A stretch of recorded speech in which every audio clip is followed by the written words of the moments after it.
में हम आएंगे 16th वर्स में हम जब हम आते हैं तो इसमें लिखा है, don't you know that you yourself are God's temple and God's spirit dwells in your midst. क्या तुम नहीं जानते कि तुम परमेश्वर का मंदिर हो और परमेश्वर का आत्मा तुम्हें वास करता है। तो यहाँ पर पौलुस ये बताना चाहता है कि every child of God is God's temple. सभी परमेश्वर के जितने भी संतान हैं वो सभी क्या है, परमेश्वर के मंदिर है। इसका खुलासा इस ये जो आयत की जो खुलासा है, हम पहला कोरिन्थी 6वीं अध्याय में जब हम आते हैं, 1 Corinthians chapter 6 15 to 20 जब हम पढ़ते हैं तो वहां पर और खुलासा दिया गया है वो गॉड्स टेम्पल के बारे में, परमेश्वर के मंदिर के विषय में, और कैसे परमेश्वर की आत्मा उस मंदिर में वास करता है। यदि कोई हिंदी में पढ़ सकते हो उसको, 1 Corinthians chapter 6 15 to 20। क्या तुम नहीं जानते कि तुम्हारी देह मसीह के अंग है? तो क्या मैं मसीह के अंग लेकर उन्हें वेश्या के अंग बनाऊं? कदापि नहीं। क्या तुम नहीं जानते कि कोई वेश्या से संगति करता है वह उसके साथ एक तन हो जाता है, क्योंकि लिखा है वे दोनों एक तन होंगे। और जो प्रभु की संगति में रहता है वह उसके साथ एक आत्मा हो जाता है। व्यभिचार से बचे रहो। जितने अन्य पाप मनुष्य करता है वह देह के बाहर है, परंतु व्यभिचार करने वाला अपनी ही देह के विरुद्ध पाप करता है। क्या तुम नहीं जानते कि तुम्हारी देह पवित्र आत्मा का मंदिर है जो तुम में बसा हुआ है और तुम्हें परमेश्वर की ओर से मिला है, और तुम अपने नहीं हो क्योंकि दाम देकर मोल लिए गए हो, इसलिए अपनी देह के द्वारा परमेश्वर की महिमा करो। यस, नो, अपनी देह के द्वारा परमेश्वर की महिमा करो। वहां पर कितनी जबरदस्त तरीके से पौलुस वहां पर बताना चाहता है कि हम सभी लोग प्रभु यीशु मसीह के देह के अंग है। ये अंग एक व्यभिचार के लिए नहीं जाना चाहिए। जब प्रभु यीशु मसीह की देह में जुड़े हुए हैं तो हमें किस प्रकार से उस पवित्रता में हमारे हर एक अंग को रखने की जरूरत है। अपवित्रता, सेक्सुअल इमोरलिटी हमारे जीवन में होनी नहीं चाहिए, जिसके कारण से हमारे शरीर जो है अशुद्धता में बदल जाता है। उसमें आखिरी आयत जो हमने अभी पढ़ा था तो उसमें इस प्रकार से लिखा गया है कि मोल दे करके तुम्हें खरीदा गया है, you know, you are bought with a price, so spirit is dwelling in us. हमें प्रभु यीशु मसीह की रक्त से मोल लेकर के हमें खरीदा गया है, और उस खरीदने के द्वारा हमारे अंदर में परमेश्वर की आत्मा को दिया गया है। तो ये परमेश्वर की आत्मा जब हमारे शरीर के अंदर में है तो ये शरीर व्यभिचार में नहीं जाना चाहिए। हमें इस शरीर को अशुद्ध करने की अनुमति नहीं है। तो ये शुद्धता में रखना, पवित्रता में रखना ये अनिवार्य है। पौलुस यहाँ पर समझाना चाहता है, we should not defile our body, इसको मेंटेन करके रखना है। इस आयत को जब हम ले रहे हैं, एक बात को इसमें मैं इंक्लूड करना चाहता हूँ, इसमें एक एप्लीकेशन के तौर पर मैं बोलना चाहता हूँ। आजकल हम देखते हैं कि बहुत सारे सुइसाइड्स हो रहे हैं। मैं उसको लेके आ रहा हूँ, इस भाग में कनेक्ट करना चाहता हूँ। हमें ये जानना चाहिए कि हम परमेश्वर के मंदिर है। ये शरीर जो है परमेश्वर का क्या है, मंदिर है। इसमें अभी परमेश्वर की आत्मा आ चुका है। परमेश्वर की आत्मा नियंत्रण करता है, और परमेश्वर की आत्मा हमें कभी भी प्रेरणा नहीं देता है कि हम आत्महत्या की ओर जाए, आत्महत्या की ओर जाए। मैं एक एप्लीकेशन के तौर पर लाना जरूरी समझता हूँ इस समय पर।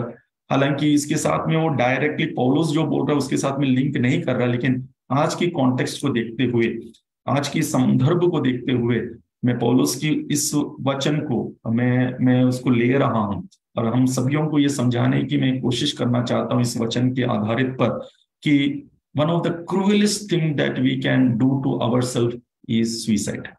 एक क्रूर बात जो हम अपने आप से कर सकते हैं वो है आत्महत्या है। ये आत्महत्या केवल आप अपने शरीर को एक क्रूरता की मौत नहीं दे रहे हैं, बल्कि जो जो लोग जो बचे हुए हैं, नहीं तो आपकी जो फैमिली मेंबर्स जो है उनके लिए कितना टॉर्चर है, उनके लिए कितना दर्द है।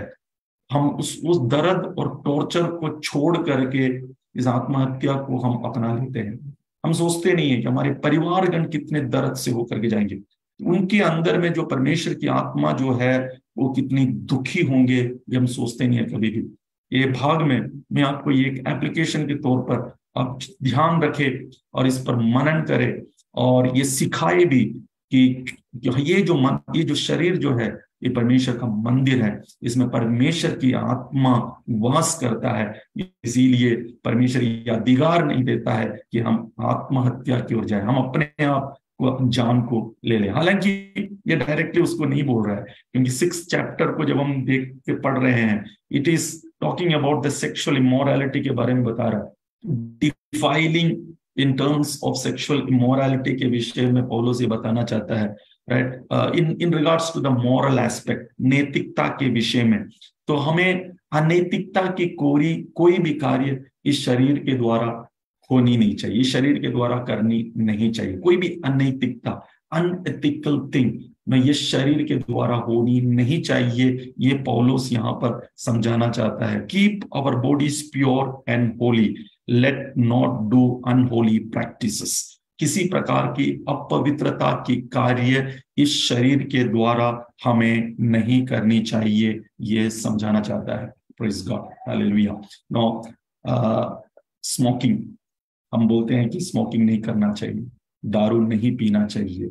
यस, राइट, स्मोकिंग और जो दारू पीना जो है ये हमारी जो कॉन्शियस पार्ट को वो डिस्टर्ब करता है। परमेश्वर जो हमें कॉन्शियस दिया है उसको एक अनकॉन्शियस स्टेज में, बिना होश का एक अवस्था में ले करके हमारे शरीर के द्वारा अनैतिकता के कार्य हो सकता है। इसीलिए ये स्मोकिंग और जो दारू पीने की अवस्था है, पियक्कड़पन की अवस्था है, ये हमारी शरीर के साथ होनी नहीं चाहिए, ये हम सिखाते हैं। तो शरीर को हानि लाने वाली कोई भी वस्तु हमें पीना नहीं चाहिए, राइट, पीना नहीं चाहिए। आप सोच सकते हैं क्या क्या क्या चीज होगी आज की दुनिया में, तो आप उसके साथ में आप रिलेट कर सकते हैं। Praise God. ये भाग को बोलने के बाद में पौलुस पे 17वीं आयत में जब आता है, if anyone destroys God temple, God will destroy that person. यदि कोई भी परमेश्वर की मंदिर को नाश करेगा तो परमेश्वर उसे नाश करेगा। For God's temple is sacred and you together are that temple. परमेश्वर का मंदिर पवित्र है और वो तुम हो। तो यहाँ पर पौलुस बताना चाहते हैं, यदि कोई भी परमेश्वर की मंदिर को नाश करेगा, ना परमेश्वर की मंदिर को नाश करेगा। अभी ये परमेश्वर की मंदिर जब बोल रहा है, ये सारे विश्वासियों को जुड़ा हुआ एक मंदिर के विषय में बोल रहा है, राइट। पहले अपने एक व्यक्तिगत तरीके से बोला, क्या तुम नहीं जानते कि तुम परमेश्वर के मंदिर हो। एक इंडिविजुअल तरीके से परमेश्वर की मंदिर के विषय में बताते हुए, पवित्र आत्मा उसमें वास करते हुए बताते हुए, 17वीं आयत में कॉर्पोरेट तरीके से बताना चाहता है, क्योंकि परमेश्वर का मंदिर पवित्र है और वो तुम हो। पूरे कॉर्पोरेट फॉर्म में जब हम आते हैं, जब हम बुलाए गए जो लोग हैं प्रभु यीशु मसीह की देह में, इमेज ऑफ क्राइस्ट में जब हम आते, बॉडी ऑफ क्राइस्ट में जब हम आते हैं, जब हम चर्च में आते हैं, तो चर्च को भी हमें नाश करने की अधिकार नहीं है। चर्च में भी किसी प्रकार का फूट लेके आने की अनुमति नहीं देता है। चर्च में किसी प्रकार की डिविजन्स लेके आने के लिए भी परमेश्वर अनुमति नहीं देता है। इसीलिए पौलुस यहाँ कहना चाहते हैं, यदि कोई परमेश्वर की मंदिर को नाश करेगा तो परमेश्वर उसे भी नाश करेगा। तो एक व्यक्तिगत तरीके से हम अपने आप को डिफाइल नहीं करना चाहिए, और परमेश्वर से कॉर्पोरेट बॉडी ऑफ क्राइस्ट में भी उस कलीसिया में डिफाइलिंग नहीं होनी चाहिए। किसी भी तरह का फूड, किसी भी तरह का एक ग्रुपिज्म, किसी भी तरह का परमेश्वर की शरीर को भाग भाग करके अलग करने की एक अनुमति परमेश्वर नहीं दिया है, क्योंकि जो भी परमेश्वर के मंदिर को नाश करेगा परमेश्वर उसे नाश करेगा। इसके बाद 18वीं आयत में जब हम आते हैं, वहां पर लिखा है, do not deceive yourself, if any of you think you are wise by the standard of this age, you should become fools so that you may become wise. कोई अपने आप को धोखा ना दे। यदि तुम में से कोई इस संसार में अपने आप को ज्ञानी समझे तो मूर्ख बने कि ज्ञानी हो जाए। Praise God. Professing themselves to be wise, okay, will become fool. अपने आप को यदि ज्ञानी के तौर पर यदि उसको प्रोफेस कर रहे हैं, उसको हम बताना चाहते हैं कि मैं सबसे ज्यादा ज्ञानी हूं, वो परमेश्वर बोलना चाहता है विल बिकम फूल। परमेश्वर का वचन कहता है कि you will become fool. Now if any of you think you are wise by the standard of this age, you should become full so that you may become wise. अपने आप को vice ना समझे, क्योंकि क्यों ये जो ज्ञानी लोग इस संसार के जो है, परमेश्वर की नजर में वो क्यों एक मूर्ख के समान है। परमेश्वर की नजर में संसार में जो ज्ञानी है, परमेश्वर क्यों उसे मूर्ख के हिसाब से देखता है, क्योंकि वे क्रिएटेड थिंग्स की आराधना करते हैं, राइट। वो अपने ज्ञान से बनाई हुई चीजों को आराधना करते हैं, परमेश्वर से बढ़ करके उस बातों को प्रमुखता देते हैं। तो इसीलिए परमेश्वर जो क्रिएटर जो है, जो ब्लेसर जो है, जो क्रिएटर जो सब कुछ क्रिएट करके दिया है, उस क्रिएटेड थिंग की गौरव जब वो करते हैं, क्रिएटेड थिंग की जो बनाई हुई वस्तु, परमेश्वर के द्वारा बनाई हुई, क्रिएटेड किया गया, सृष्टि किया गया चीजों की महत्ता जब देते हैं, तो परमेश्वर उस चीजों को देख करके, उन लोगों को देख करके परमेश्वर के लिए वो मूर्ख के समान में है। There are many people who are wise in the worldly wisdom. हम जानते हैं इस संसार में जब हम देखते हैं कि बहुत सारे लोग हैं इस संसार में जो कि दुनिया के हिसाब से बहुत ही ज्ञान को प्राप्त किए हैं, but they have to become fool to be truly wise. परमेश्वर पौलुस बताना चाहता है कि वो अपने आप को मूर्ख बनाने की जरूरत है ताकि वो ट्रूली वाइस बनने पाए, सचमुच में वाइस बनने पाए। तो wise has to become like a child, right. Wise has to become like, जब परमेश्वर की उपस्थिति में जब एक ज्ञानी व्यक्ति आता है, वो एक बालक के समान होना चाहिए। इसीलिए प्रभु यीशु मसीह बोला, जब तक तुम बालक के समान नहीं बनते, तुम परमेश्वर के राज्य में प्रवेश नहीं कर पाओगे। If you want to enter into the kingdom of God, you have to become like child, एक बच्चे के समान, क्योंकि सारा ज्ञान का स्रोत कौन है? परमेश्वर है। God is the wisdom, Christ is the wisdom, उसी विजडम की ही महत्ता करनी चाहिए। ये नहीं कि दुनिया के ज्ञान को मैंने प्राप्त किया, उस ज्ञान की महत्ता नहीं, लेकिन परमेश्वर की महत्ता, परमेश्वर का विजडम की महिमा, ये बातें होनी जरूरत है। इसीलिए बोल रहा तुम धोखे में मत जाना, क्योंकि कुरिन्थ एक ऐसी जगह था जहां पर वर्ल्डली विजडम को मान्यता देते थे, इंपॉर्टेंस देते थे। जिसको वर्ल्डली विजडम है उनको ऊंचे दर्ज में रखते थे, उन्हें उस प्रकार का रेस्पेक्ट दिया करते थे, लेकिन परमेश्वर से भी बढ़ करके उनको रेस्पेक्ट दिया करते थे। तो इसीलिए परमेश्वर कहना चाहता है कि जब परमेश्वर की उपस्थिति में जब आते हो, परमेश्वर के मंदिर में जब आते हो, जब चर्च में तुम आते हो, वर्ल्डली विजडम का कोई भी वहां पर रोल नहीं है। वहां पर God is the wisdom, Christ is the wisdom. उस कलीसिया के अंदर में, चर्च के अंदर में वर्ल्ड का विजडम का कोई भी मान्यता नहीं है। तो कोरिन्थ की कलीसिया में क्या प्रॉब्लम हो गया? दुनिया की विजडम एंटर कर चुका था। यहाँ पर यदि कोई ज्ञानी व्यक्ति आकर के कुछ ज्ञान की बातें बोलता है तो उसकी फॉलोवर बनने के लिए पीछे भागते थे कि उसमें ज्ञान है, तो ज्ञान के पीछे में चलो। तो पौलुस उसको समझाते हुए एक स्पिरिचुअल ग्रोथ आने के लिए समझाना चाहता है कि वर्ल्डली विजडम नहीं है इंपॉर्टेंट, मसीह के विजडम में सभी लोग आने की जरूरत है। इसलिए धोखा तुम नहीं खाओ, डू नॉट बी डिसीव हो सकते हो, कलीसिया के अंदर डिसीव हो सकता है। आज भी जब हम 21st सेंचुरी में टेक्नोलॉजी से भरा हुआ, इंटेलेक्ट से भरा हुआ, एआई के जमाने में जब हम रहते हैं, आर्टिफिशियल इंटेलिजेंस के जमाने में जब हम हैं, हम डिसीव हो सकते हैं। परमेश्वर की उस विजडम से एआई की विजडम पर हम भरोसा रखने की एक स्तर पर हम आ चुके हैं। इसीलिए डू नॉट बी डिसीव्ड। आज भी ये आयत को हम इस प्रकार से हम इंटरप्रेट कर सकते हैं, जब 2000 साल पहले यदि पौलुस यदि कहा है, do not deceive yourself, if any of you think by the standard of this age, let me tell you, if any of you, disciples community, if any of you think you are wise by the standard of this AI age, artificial intelligence का as में, you should become fools so that you may become wise। परमेश्वर की उपस्थिति में मैं परमेश्वर ही wisdom है, बाकी सब कुछ उस प्रेजेंस में जब हम आते हैं, बाकी सब कुछ हमें अलग रखना चाहिए। हमारे विजडम के साथ में हम परमेश्वर की आराधना नहीं कर सकते हैं। हमें क्राइस्ट के विजडम के साथ में परमेश्वर की उपस्थिति, परमेश्वर की उस आत्मिक अनुभव, परमेश्वर की उस आत्मिक गिफ्ट की एक्सरसाइज, ये सब कुछ प्रभु यीशु मसीह की उस विजडम में ही हो सकता है। दुनियाई विजडम के साथ में हम परमेश्वर की महिमा, परमेश्वर जिस प्रकार से चाहता है उस प्रकार से हो नहीं पाएगा। उसके बाद में 19वीं आयत में जब हम आते हैं,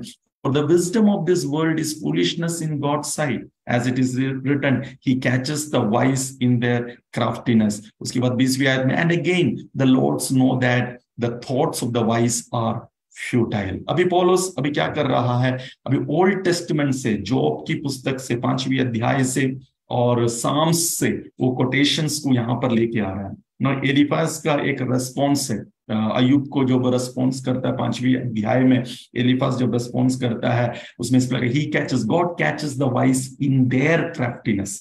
नो, जो विजडम में ज्यादा चलते हैं, परमेश्वर उनके ज्ञान में ही परमेश्वर उनको पकड़ता है। सो वो बातों को, एक चीज मुझे जो आश्चर्य किया जब हम इस वचन को, जब मैं पढ़ रहा था 19 और 20 आयतों में जो पढ़ रहा था, कि न्यू टेस्टमेंट के जो राइटर्स है, whether it be Paul, whether it be Peter, whether it be John, whether it be James, whether it be the gospel writers Matthew, Mark, Luke, चाहे जो भी gospel writers हो, बाकी जितने भी authors है, इनका ओल्ड टेस्टमेंट में अच्छा नॉलेज था।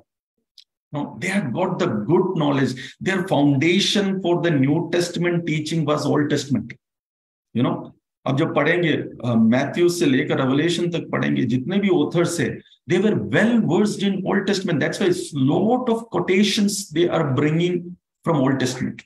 Now Old Testament से बहुत सारे quotations को लेके आए, जेनेसिस से लेकर मलाखाई तक, जहां जहां जरूरत पड़ती थी उनकी राइटिंग्स में, उनका फाउंडेशन जो था ओल्ड टेस्टमेंट के ऊपर में था। यदि आज शाम के समय पे यदि कोई सोचता है कि ओल्ड टेस्टमेंट इंपॉर्टेंट नहीं है, मैं बताना चाहता हूं कि न्यू टेस्टमेंट का टीचिंग का फाउंडेशन ओल्ड टेस्टमेंट है, ओल्ड टेस्टमेंट है। अभी इस अध्याय में ही देख लो, जब पौलुस जब समझा रहा है कोरिन्थ की कलीसिया को, उनका बेसिस क्या है, पौलुस को समझाने का बेसिस क्या है, ओल्ड टेस्टमेंट स्क्रिप्चर्स है, राइट। ओल्ड टेस्टमेंट स्क्रिप्चर पर वो डिपेंड करके ये बना रहे हैं, right. If you don't know old testament, you don't have the foundation of New Testament. If you don't know the Old Testament, you don't have the foundation for the New Testament. And we find over and over again the quotations of Old Testament in New Testament. Right? तो ये सारे जो new testament के जितने भी authors थे, वे सभी लोग ओल्ड टेस्टमेंट थियोलॉजी को अच्छी तरीके से जानते हैं। मैं इस समय सोच रहा था कि कैथोलिक बाइबल में अपोक्रिफा है, एक्स्ट्रा बुक्स इसमें ऐड किया गया है। सो वाई प्रोटेस्टेंट क्रिश्चियंस जब था, जब रिफॉर्मेशन के टाइम में जब प्रोटेस्टेंट क्रिश्चियंस निकला, तो why they did not included that extra apocryphal books को क्यों कैनन में, पवित्र बाइबल में क्यों इंक्लूड नहीं किया? राइट, शायद इसीलिए हो सकता है क्योंकि कोई भी जो न्यू टेस्टमेंट के जो राइटर्स हैं, ये अपोक्रिफल बुक्स का फाउंडेशन नहीं बनाया, फाउंडेशन नहीं बनाया।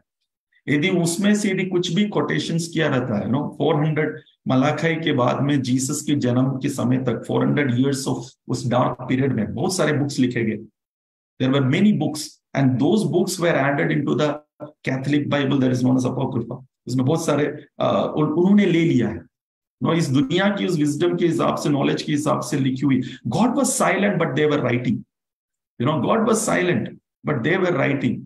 And these New Testament writers, they did not use any of these quotations. उनके राइटिंग के लिए कभी भी उस quotations को लिया नहीं।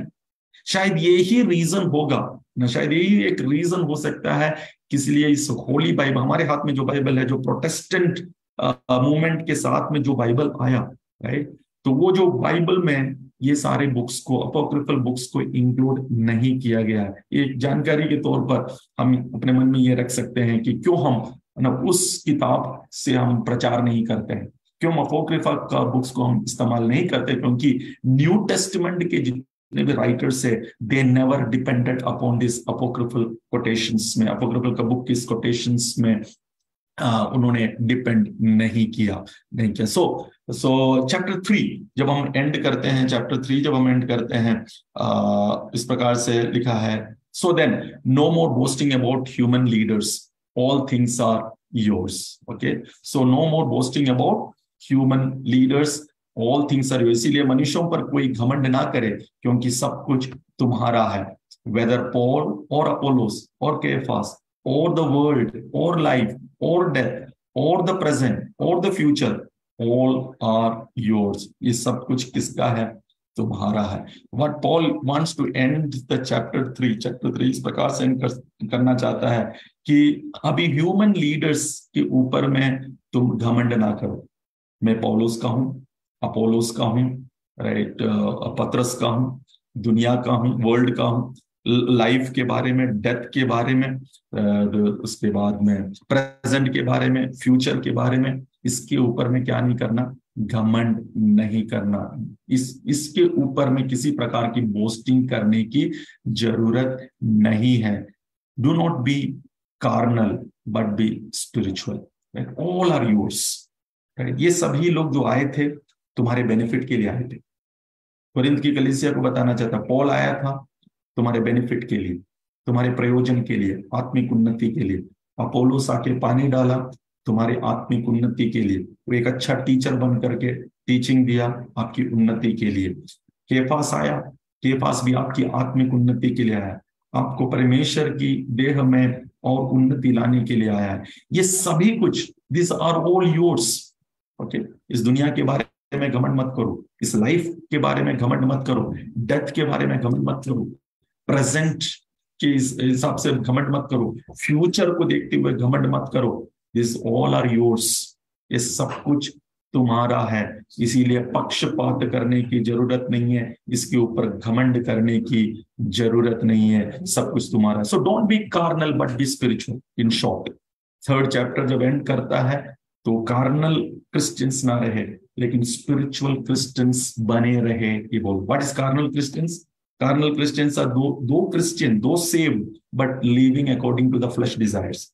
नो, उद्धार पाए हैं लेकिन फ्लैश की डिजायर से चलने वाला, वर्ल्ड की डिजायर से चलने वाला, उसको बोलते हैं carnal Christians. So natural Christians, carnal Christians, spiritual Christians, ये 3 तरीके से लोग हैं. नेचुरल जो है वो बोर्न अगेन नहीं है, नेचुरल मैन जो है वो बोर्न अगेन नहीं है. कार्नल जो है वो बोर्न अगेन है बट फ्लैश के हिसाब से जीते हैं, शरीर की अभिलाषा से जीते हैं. लेकिन स्पिरिचुअल जो है वो शरीर को मारते हुए जीते हैं. ओके, शरीर को मारते हुए आत्मा की अगुवाई में चलते हैं. तो पौलुस ये बताना चाहता है कोरिन्थ की कलीसिया को कि डोंट बी कार्नल क्रिश्चियंस.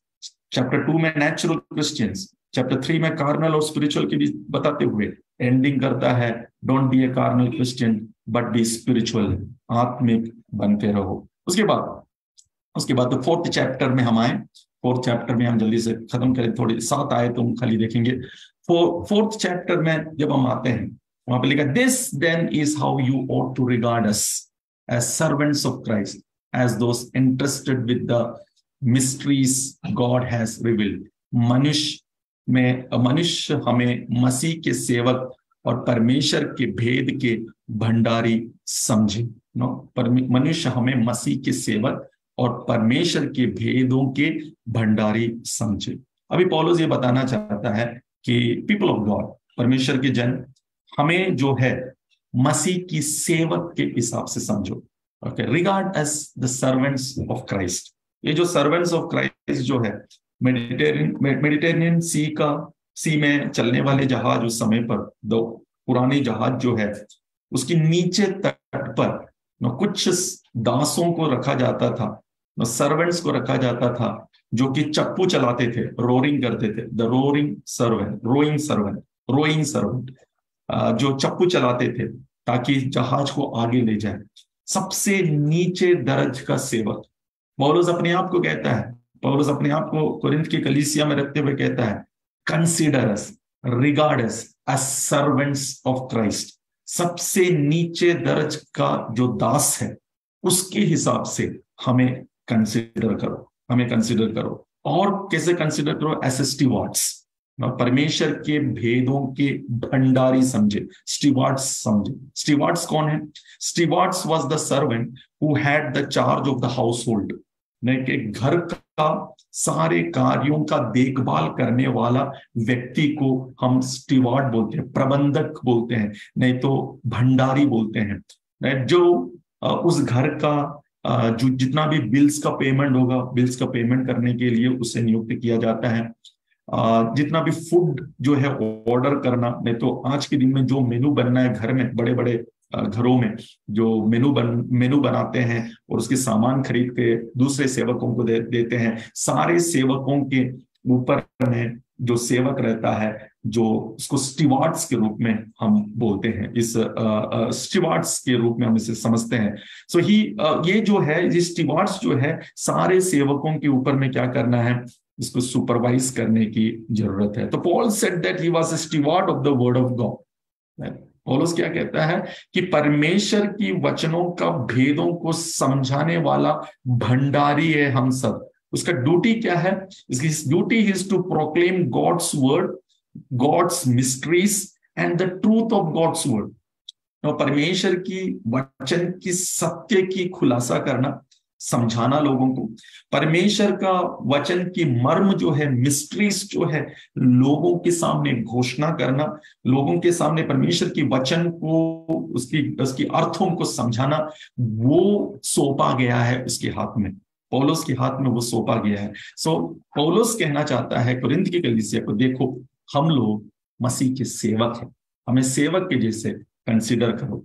जैसे इस दुनिया के एक व्यक्ति, एक दुनिया की विजडम में जो ज्ञानियों का ज्ञानी उसको जैसे फॉलो करते, वैसे नहीं, हमें मसीह का सेवक के हिसाब से ही हमें फॉलो, हमें समझो, हमें फॉलो भी नहीं करो, हमें समझो। परमेश्वर की मर्म को, भेदों को समझाने वाला भंडारी के रूप से हमें वो देखो। और ये जो स्टीवार्ड्स है, इसमें एक रिक्वायरमेंट होने की जरूरत है। उसी दूसरी आयत में लिखा, now it is required that those who have been given a trust must prove faithful.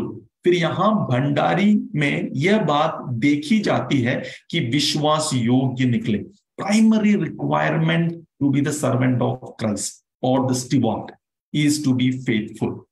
किसके सामने फेथफुल होना? Faithful to the master, faithful to the master, faithful in overseeing master's goods। उस मास्टर के, स्वामी के घर का स्वामी की जितनी भी सामान है, जितनी भी मटेरियल्स है, जितनी भी गुड्स है, उसके ऊपर में सुपरवाइजिंग करना, ओवरसीइंग करना। देयर आर डिफरेंट, हम देखते हैं बाइबल में, जब हम गॉस्पेल्स में हम जब देखते हैं, जब सुसमाचारों में देखते हैं, प्रभु यीशु मसीह ने बहुत सारे दृष्टांत बताया फेथफुल स्टीवर्ड्स के ऊपर, फेथफुल सर्वेंट्स के ऊपर में, बहुत सारे एग्जाम्पल्स के तौर पर, दृष्टांत के तौर पर बताया। और उसमें एक खासियत जो प्रभु यीशु मसीह जो लेसन्स दिया करता था, be faithful steward, okay, you faithful servant, well done faithful servant, good and faithful servant, well done good and faithful servant. तो जिसके हाथ में जो सौंपा गया है, जो एंट्रस्ट किया गया है, वो क्या होना चाहिए? वो विश्वास योग्य होना चाहिए, वो फेथफुल रहना चाहिए जो भी कार्य करता है। उसी प्रकार से पौलुस ये बताना चाहता है, मैं जब परमेश्वर के वचन की भेदों का भंडारी के समान में जब मैं हूं, I am faithful before the Lord. वो आत्मविश्वास के साथ में बोल सकता है, पूरे भरोसा के साथ में वो बोल पा रहा है कलीसिया को देख करके कि मैं 18 महीने जब तुम्हारे साथ में था, I was a faithful steward. परमेश्वर का वचन को जिस प्रकार से मुझे तुम्हें देना था, समझाना था, उसके मर्म सिखाना था, मैंने फेथफुली समझाया है, फेथफुली सारे चीजों को कैरी आउट किया है। So it is very important to carry out the duty faithfully as a steward. तो परमेश्वर आज हमें जब कलीसिया के अंदर में हमें रखा है, he has kept us as a steward, वो हमें एक भंडारी के रूप में रखा है। परमेश्वर जो हमें सौंपा है, वो हमें सब कुछ फेथफुली करने की जरूरत है। यदि परमेश्वर ने मुझे रखा है, चर्च मेरा नहीं है, मिनिस्ट्री मेरा नहीं है, वो परमेश्वर के द्वारा मुझे सौंपा गया है, राइट? क्योंकि यीशु बोला, मैं अपनी कलीसिया को बांधूंगा, अधोलोक का ताकत उस पर प्रबल नहीं होगा। उस कलीसिया का देख रेख करने के लिए परमेश्वर मुझे रखा है, तो उस देख रेख मुझे फेथफुली करना है। पौलुस परमेश्वर के दासों को ये सिखाना चाहता है, प्रेज़ गॉड। और हम जो है आज नए नियम के जितने भी विश्वासी लोग हैं, हम सभी लोग उस रॉयल प्रीस्टहुड में आते हैं, हम सभी लोग उस परमेश्वर के दास में आते हैं। परमेश्वर हमें कुछ ना कुछ सौंपा है। हम जब प्रभु मसीह के देह का भाग बने हैं, तो हमें परमेश्वर कुछ ना कुछ टैलेंट्स दिया है, कुछ ना कुछ स्किल्स दिया है, कुछ ना कुछ हमें गिफ्ट्स दिया है। ये सब कुछ किसके लिए है? परमेश्वर के नाम की महिमा के लिए है। हमें वो फेथफुली उसको हमें एडमिनिस्टर करने की जरूरत है। उसकी तीसरी आयत में जब हम आते हैं, यहां पर पौलुस बोलता है, I care very little if I am judged by you और by any human court, indeed I do not even जज my self.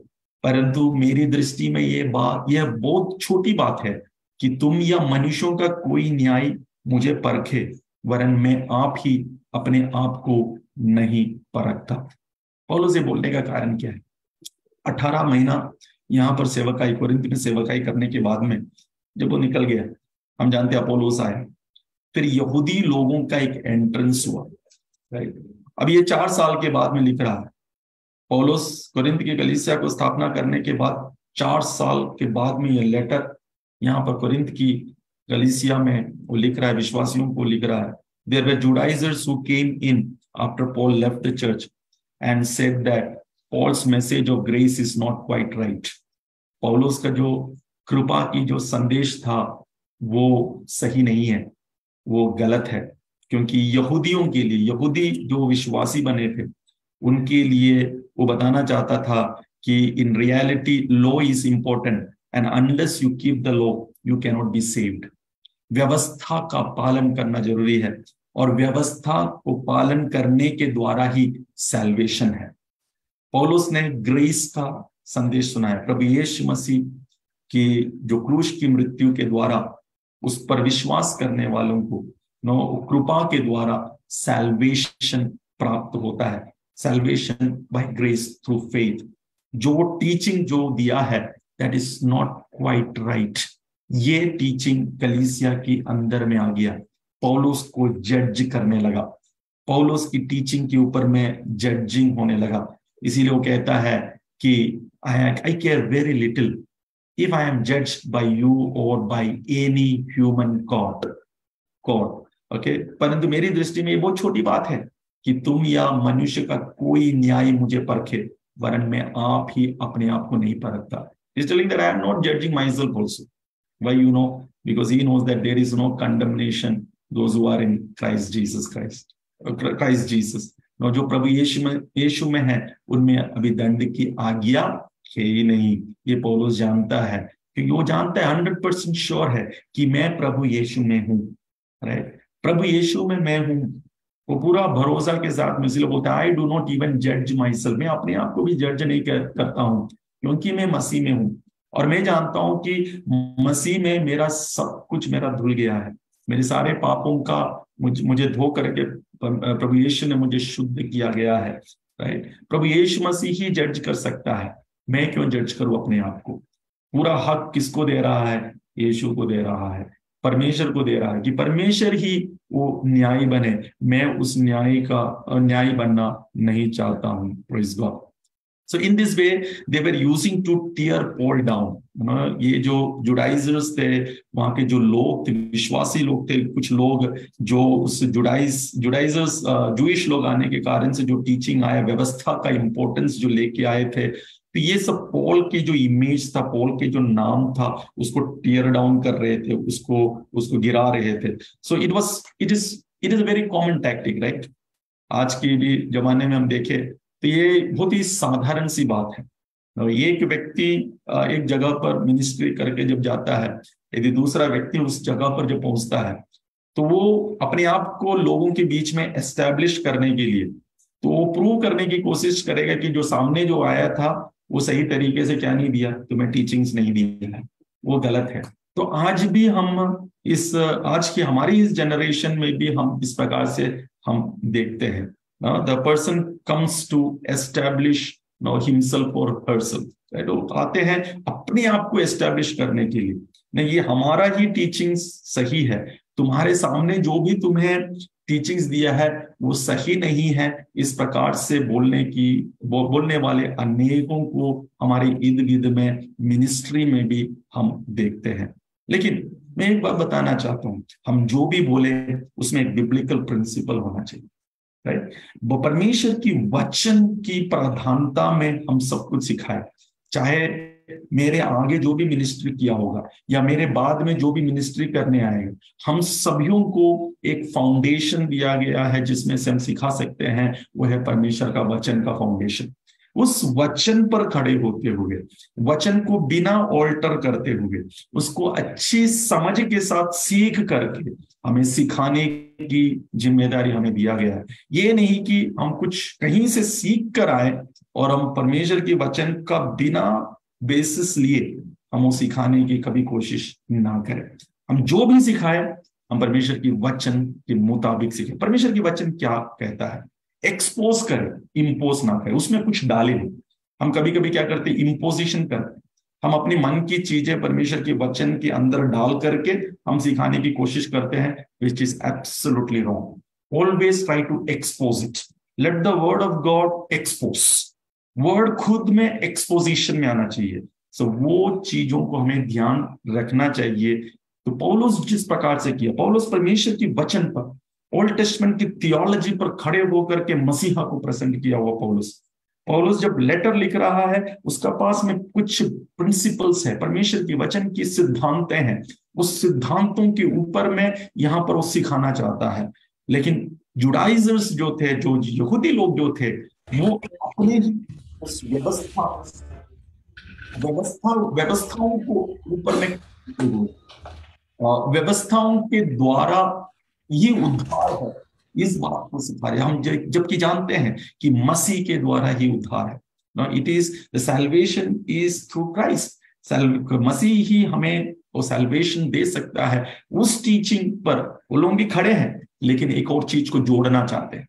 They want to add the law also, and because of that वो वहां पर Paul का जो image था वो tear up करने की कोशिश करना चाहता है। उसमें इसके बाद में हम आगे जब हम आते हैं, उसकी चौथा आयत में जाते हैं, my conscience is clear but that does not make me innocent, it is the Lord who जजेस मी। ना पौलुस कहता है कि मेरा जो कॉन्शियंस है, मैं जिस प्रकार से तुम्हारे वचन को मैंने सिखाया, उसमें मैं 100% श्योर, मेरे कॉन्शियंस क्लियर है कि मैं तुम्हारे सामने जो भी परमेश्वर की वचन का भेद को बांटा है वो एकदम क्लियरली बांटा है और सही तरीके से बांटा है। मैं अपने आप को तुम्हारे सामने एस्टैब्लिश करने की कोशिश नहीं किया, मैं हमेशा मसीह को तुम्हारे जीवन में एस्टैब्लिश करने की कोशिश किया है। So my conscience is clear, it is the Lord who जज मी। परमेश्वर ही मुझे जज करे, मैं नहीं जज करना चाहता अपने आप को। देयरफॉर जज nothing before the appointed time. उसके बाद में कलीसिया को लिखना चाहता है, कोरिन्थ की विश्वासियों को बताना चाहता है कि इसीलिए जब तक प्रभु ना आए, समय से पहले किसी बात का न्याय ना करे। प्रभु यीशु मसीह जिस प्रकार से बोला, डू नॉट जज और यू टू विल बी जज। यहां पर पौलुस कहना चाहता है, प्रभु के आने से पहले तुम किसी का भी क्या ना करो, न्याय ना करो। Wait until the Lord comes. He will bring to light what is hidden in darkness and will expose the motives of the heart. At that time, each will receive their praise from God. वही जो अंधकार में छिपी बातें ज्योति में दिखाएगा और मनों में उद्देश्यों को प्रकट करेगा, तब परमेश्वर की ओर से हर एक की प्रशंसा होगी। Praise God. पौलुस बोलता है कि एक जजमेंट का एक समय है, right? There is a time of judgement, और उस जजमेंट के समय में सब कुछ लाइट में आ जाएगा। अभी तुम लोग एक दूसरे के साथ में जज मत करो कि पौलुस का टीचिंग अच्छा था, पौलुस का टीचिंग थोड़ा सा अपोलोस से उतनी गहराई पर नहीं था, केफास की टीचिंग अच्छा था, नहीं तो दूसरे लोगों का टीचिंग सही नहीं था। राइट? इस प्रकार की जजमेंट में तुम लोग अभी मत आओ। एक दिन सब कुछ लाइट में आने का एक दिन है, और वो है प्रभु यीशु मसीह की उस जजमेंट सीट के सामने पर जब हम बैठेंगे। परमेश्वर का वचन कहता है वो किताबें खुला जाएगा। एक दिन वो किताबें खुला जाएगा। Everything which is secret will be also revealed. हमारे हृदय की हर रहस्य बात भी उस दिन क्या हो जाएगा, खुल जाएगा। आज हमारे लिए समझना आसान है, पॉल के समय में ये समझना बहुत मुश्किल होगा। हम 21st सेंचुरी में, राइट, हमारे हाथ में जो मोबाइल है, राइट, मोबाइल है, इस मोबाइल से हम जो भी देखते हैं, जिसको भी हम बुलाते हैं, इसका सबका एक हिस्ट्री है, राइट? सबका एक हिस्ट्री में जाने से हमें सब कुछ पता चल जाएगा कि मैं कहाँ कहाँ गया था, किस किस को बुलाया था, कौन से साइट में गया था, मैंने क्या क्या रेफर किया था। ये सब कुछ आज छुपी नहीं है। राइट, आज एक हमारे हाथ में भी मोबाइल आ गया, एक हिस्ट्री में हम एक क्लिक मारे तो हमें सब कुछ पता चल जाएगा। कॉल रिकॉर्ड्स को देखें तो किस किस को हम बुलाए थे, यदि मना भी करते कि नहीं बुलाए, वो छुपी नहीं रहेगी। Right, that is a fact. यदि मनुष्य इंटरनेट के द्वारा, नहीं तो स्मार्टफोन के द्वारा हम जो भी रहस्य तौर पर करते हैं उसको यदि खुलासा में ला सकता है कि इंटरनेट और स्मार्टफोन की हिस्ट्री का उस भाग, हिस्ट्री का जो फाइल्स है, तो परमेश्वर क्या वो सब कुछ देख नहीं सकता? जरा सा ध्यान दीजिए, जरा सा सोचिए। यदि मनुष्य अपनी बुद्धि से हम जो भी करते हैं, जो भी साइट में जाते हैं, मना भी कर दे कि मैंने नहीं किया है, लेकिन उसको लाइट में आ जाता है, तो परमेश्वर के जजमेंट सीट के सामने में जब वो किताबें खुल जाएगी तो क्या वो पूरा नहीं आएगा?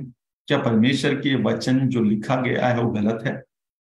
आज हम बोल सकते हैं कि परमेश्वर का वचन 100% सही है, क्योंकि हम आज जो देख रहे हैं इस संसार में ही हम देख रहे हैं, तो इसको हम कुछ भी छुपा नहीं सकते हैं, हम कुछ भी छुपा नहीं सकते किसी से। तो परमेश्वर के फाइल जब खुला जाएगा, बेंसन का फाइल जब एक एक करके खोलेगा, एक एक मिनट का फाइल, एक एक सेकंड का फाइल बेंसन का जब खोलेगा, तब हम पूरे नंगे हो जाएंगे।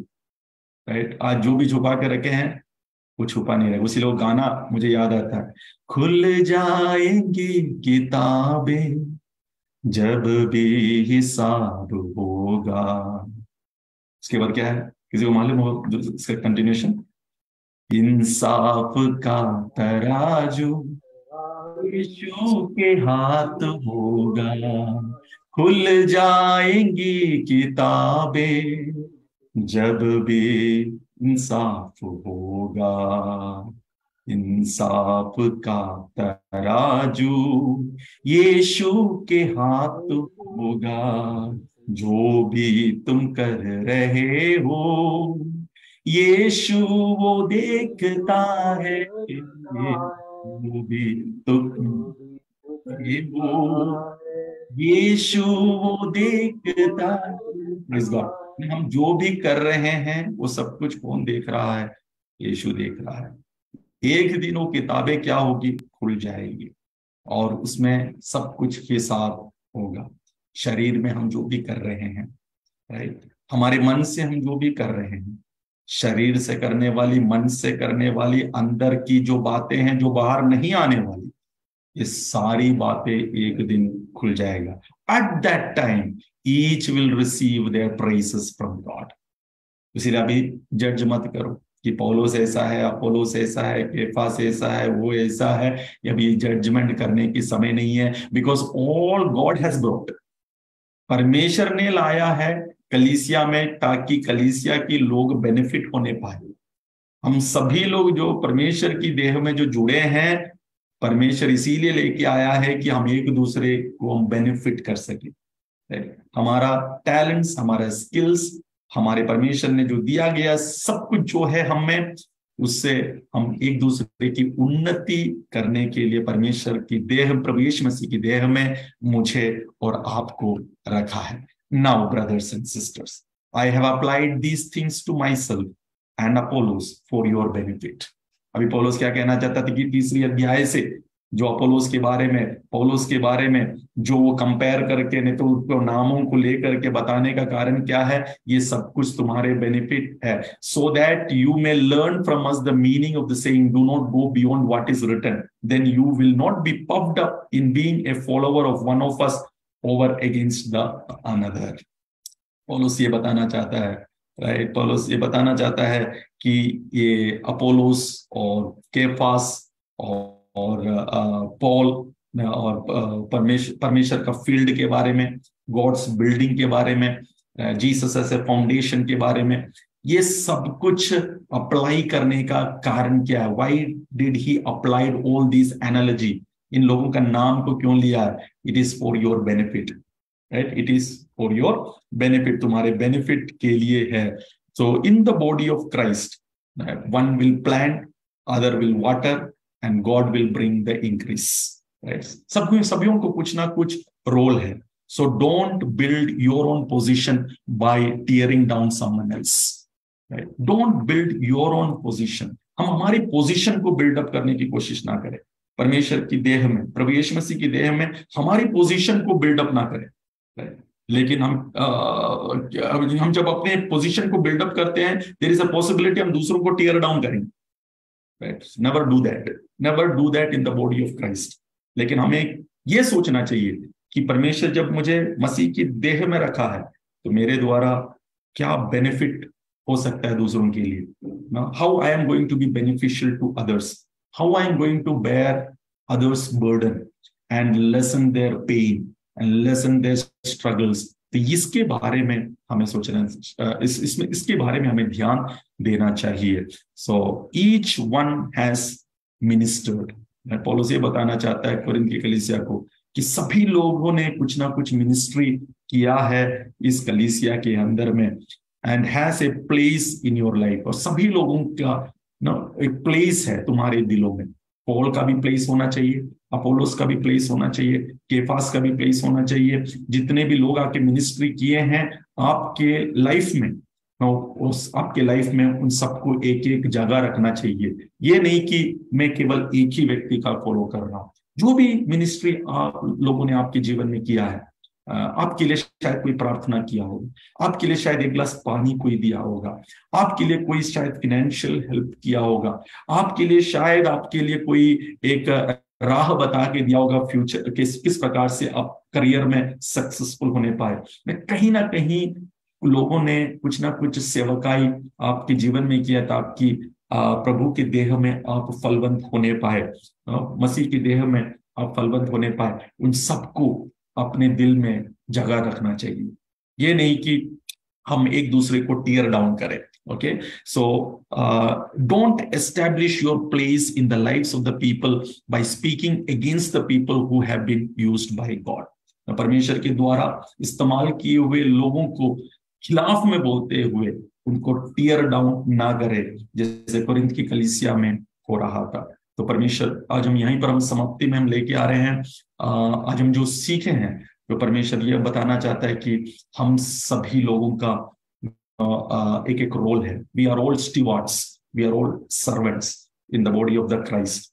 तो हमारे अंदर में जो स्किल्स टैलेंट्स जो परमेश्वर दिया है, वो एक दूसरे के बेनिफिट के लिए होने पाए, ना कि एक दूसरे को टीयर डाउन करते हुए, एक दूसरे की इमेज को टार्निश करते हुए। मेरा प्लेस, मेरा पोजीशन होना चाहिए, ये मनोभावना के साथ में प्रभु के देह में ना रहे। इन वचनों के साथ में परमेश्वर हम सभी को आशीषित करें। Over to pastor Jason.